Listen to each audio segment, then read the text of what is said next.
Supreme court ने राष्ट्रीय बाल संरक्षण आयोग और राज्य सरकारों को स्ट्रेट चिल्ड्रन पॉलिसी को लागू करने के लिए कहा था।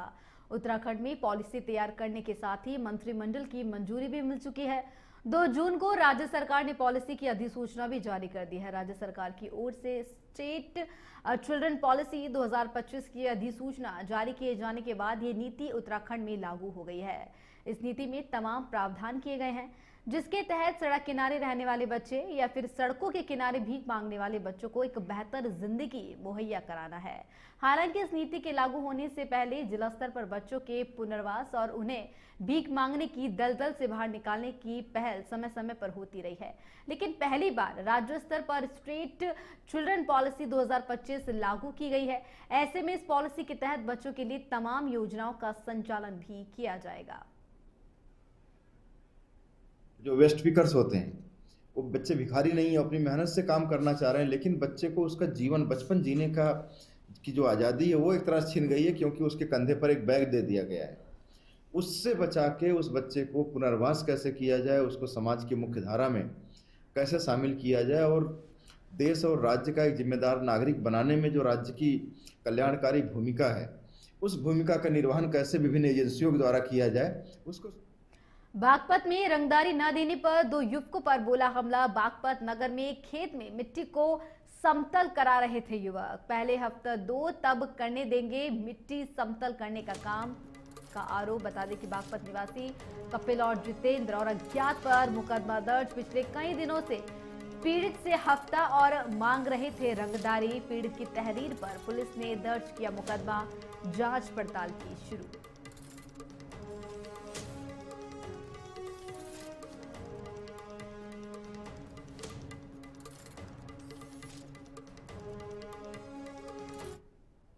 और देखिए, 21 जून को अंतर्राष्ट्रीय योग दिवस मनाया जाएगा। अंतर्राष्ट्रीय योग दिवस के पहले देहरादून में रन फॉर योगा कार्यक्रम का आयोजन किया गया।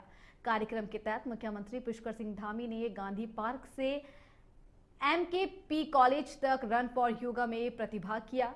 इस दौरान क्षेत्र विधायक खजान दास समेत कॉलेजों के छात्र छात्राएं मौजूद रहे। कार्यक्रम के दौरान अपने संबोधन में सीएम धामी ने कहा कि राज्य के अंदर योग को लेकर एक उत्साह देखा जा रहा है। प्रदेश सरकार की योग नीति बनाए जाने के बाद उत्तराखंड के अंदर बढ़ चढ़कर जो है योग सेंटर खोले जा रहे हैं। हरिद्वार और ऋषिकेश को अंतर्राष्ट्रीय स्तर पर योग केंद्र के रूप में प्रसिद्धि मिलती हुई नजर आ रही है।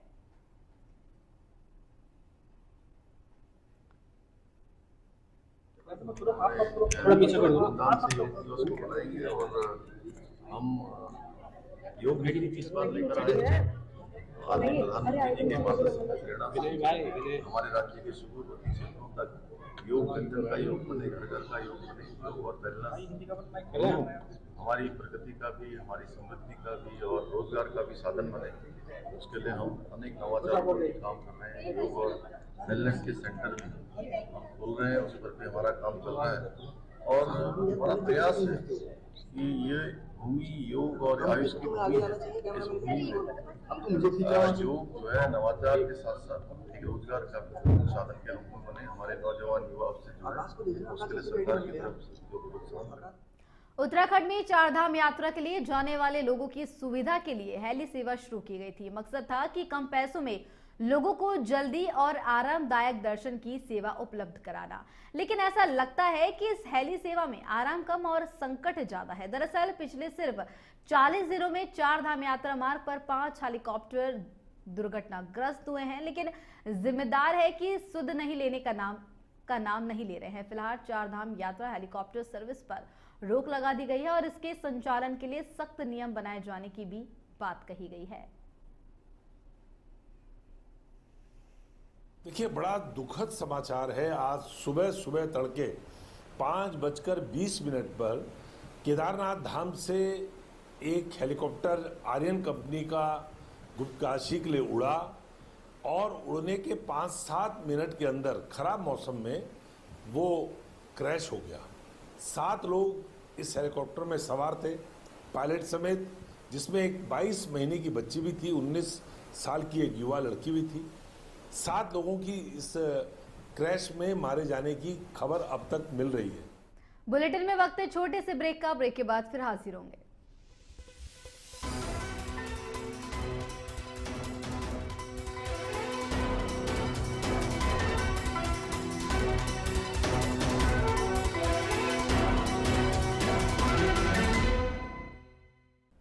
तो ब्रेक के बाद आप सभी का फिर से स्वागत है। बढ़ते हैं खबरों की ओर। विश्व प्रसिद्ध कैंची धाम में रविवार को आस्था का सैलाब उमड़ पड़ा। मौका था कि बाबा नीब करौरी की ओर से स्थापित कैंची मंदिर के 61वें स्थापना दिवस का। सुबह से खराब मौसम, कोहरे और बारिश के बावजूद श्रद्धालु मन में आस्था लिए लाइन में लगे रहे। दोपहर तक करीब 5000 से अधिक श्रद्धालुओं ने बाबा की पटशिला के दर्शन किए। देर रात तक इनकी संख्या करीब 1.25 लाख से ऊपर हो गई।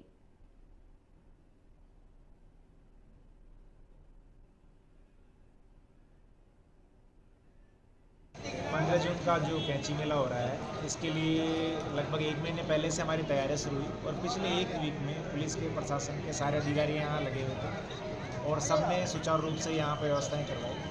आज उसी का नतीजा है कि आज सुबह से ही बहुत स्मूथ तरीके से हमारा शटल सिस्टम चल रहा है। दर्शन व्यवस्था बहुत अच्छे से चल रही है। डाइवर्जन प्लान भी बहुत अच्छे से चल रहे हैं। किसी तरह कोई कंजेशन किसी भी जगह पर नहीं है। जितने भी दर्शनार्थी आ रहे हैं, यात्री आ रहे हैं, बहुत अप्रिशिएट कर रहे हैं ये।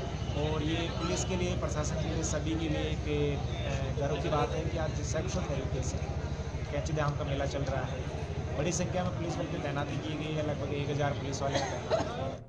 रामनगर में नेशनल हाईवे के किनारे एक व्यक्ति का शव मिलने से इलाके में हड़कंप मच गया। पुलिस ने शव को कब्जे में लेकर जांच पड़ताल शुरू कर दी है और उसे पोस्टमार्टम के लिए भी भेज दिया है।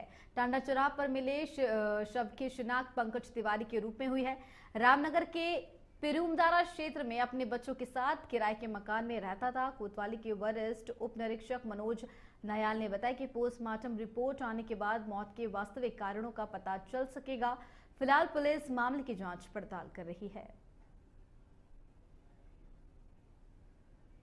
देखिए, आज प्रातः टांडा चौराहे के पास एक व्यक्ति का शव मिला, जिसकी पंकज तिवारी के रूप में शिनाख्त हुई है।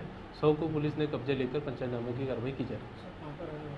ये बताया जा रहा है अल्मोड़ा धौलसिना का। खबर देहरादून से बता रहे हैं, जहां उत्तराखंड में पिछले कुछ समय में लगातार 5 हेलीकॉप्टर दुर्घटनाओं के बाद मुख्यमंत्री पुष्कर सिंह धामी ने अधिकारियों को सख्त निर्देश दिए हैं कि नियमों का सख्ती से पालन किया जाए।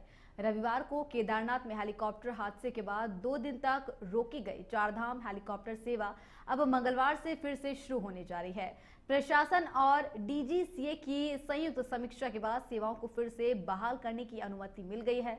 फिलहाल केदारनाथ घाटी के लिए हेलीकॉप्टर बुकिंग केवल 22 जून तक के लिए की गई है।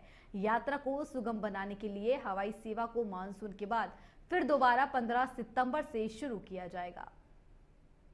और उनसे ये बात कही गई थी कि इस तरह के एक्सीडेंट्स हो रहे हैं और जो भी सेफ्टी नॉर्म्स हैं, डीजीसीए के जो ऑफ सर्कुलर हैं, उनको स्ट्रिक्टली फॉलो किया जाए। और आज दोबारा एक बैठक है और उसी के क्रम में कल से रिज्यूम करेंगे और किस तरह से रिज्यूम करेंगे इसकी स्ट्रैटेजी। बीते दिन देहरादून समेत पहाड़ी जिलों में जमकर बारिश हुई। वहीं केदारनाथ धाम में सोनप्रयाग से केदारनाथ जाने वाला पैदल मार्ग जंगल चट्टी के पास बाधित हो गया, जिसके बाद यात्रा रोक दी गई। वहीं मौसम विभाग ने एक बार फिर से रुद्रप्रयाग समेत कई जिलों में भारी बारिश का येलो अलर्ट जारी किया है। मौसम विज्ञान निदेशक विक्रम सिंह ने जानकारी देते हुए बताया कि उत्तराखंड के कई जिलों में 16 और 17 को बारिश का अलर्ट जारी किया गया है, लेकिन खासतौर पर रुद्रप्रयाग, बागेश्वर, उत्तरकाशी, नैनीताल में भारी बारिश रहेगी। मौसम निदेशक ने कहा कि उत्तराखंड में भारी बारिश का येलो अलर्ट है, जिससे कई जगहों पर भूस्खलन होने की भी संभावना है।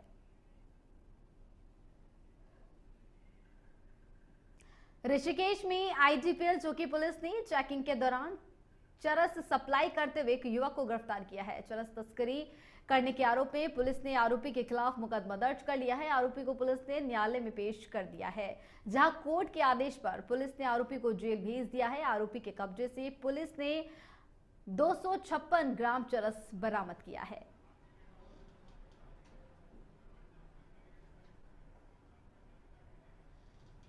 देहरादून के विकास नगर क्षेत्र में भारी वाहनों की ओवरलोडिंग की शिकायत देखने को मिल रही है, जिसे देखते हुए देहरादून की आरटीओ प्रवर्तन डॉक्टर अनीता चमोली ने निर्देश दिए हैं कि प्रवर्तन दलों के साथ पुलिस की टास्क फोर्स बनाकर ऐसे वाहनों के खिलाफ कार्रवाई के निर्देश जारी किए गए हैं। वहीं इस बात पर डॉक्टर अनीता ने कहा कि ओवरलोडिंग के अलावा बाइक सवारों की दुर्घटना के मामले में विकास नगर क्षेत्र में प्राप्त हो रहे हैं, जिसे लेकर ये निर्देश जारी किए गए हैं। अभी कुछ दिनों में विकास नगर क्षेत्र में कुछ सड़क दुर्घटनाएं भी हुई हैं, जिसमें कि बाइक सवार के साथ डंपर्स आदि से टक्कर की सूचनाएं हमें प्राप्त हुई थी और इसकी के अतिरिक्त कुछ ओवरलोडिंग की शिकायतें भी वहां से लगातार प्राप्त हो रही थी। तो इसी को ध्यान में रखते हुए अपनी टीम्स जो हमारी वहां पे सचल दल हैं और वहां पे हमारा जो प्रवर्तन दल है, उनको पुलिस के साथ नाइट में ज्वाइंट चेकिंग करने के हमने निर्देश दिए हैं और 2 दिनों से ये अभियान चलाया भी जा रहा है और उसमें चालान भी किए जा रहे हैं, वाहनों को सीज भी किया जा रहा है। ओवरलोडिंग के साथ साथ कुछ ऐसे वाहन भी जिन्होंने अपनी बॉडी बढ़ा ली है जो कि नियम के विरुद्ध है, तो उनके भी कार्रवाई जो है वो देहरादून जिलाधिकारी सविन बंसल और उनकी कोर टीम के प्रयासों से 14 मूक बधिर बच्चों को सत्य साई आश्रम से स्थानांतरित कर राफेल होम संस्था में शिफ्ट किया गया है। सत्य साई आश्रम ने निजी और आर्थिक कारणों से बच्चों को रहने में असमर्थता जताई थी। ये जानकारी मिलते ही जिलाधिकारी के निर्देश पर जिला प्रशासन ने तुरंत कार्रवाई करते हुए बच्चों को नए स्थान पर भेजने की तैयारी शुरू कर दी। आज जिला प्रशासन की ओर से वाहन की व्यवस्था कर बच्चों को राफेल होम संस्था तक सुरक्षित पहुंचाया गया। अब बच्चों की पढ़ाई और भोजन की व्यवस्था संस्था की ओर से की जाएगी। जिलाधिकारी ने इस कार्य में सहयोग देने वाले मुख्य विकास अधिकारी, जिला प्रोबेशन अधिकारी और समाज कल्याण अधिकारी की सराहना की।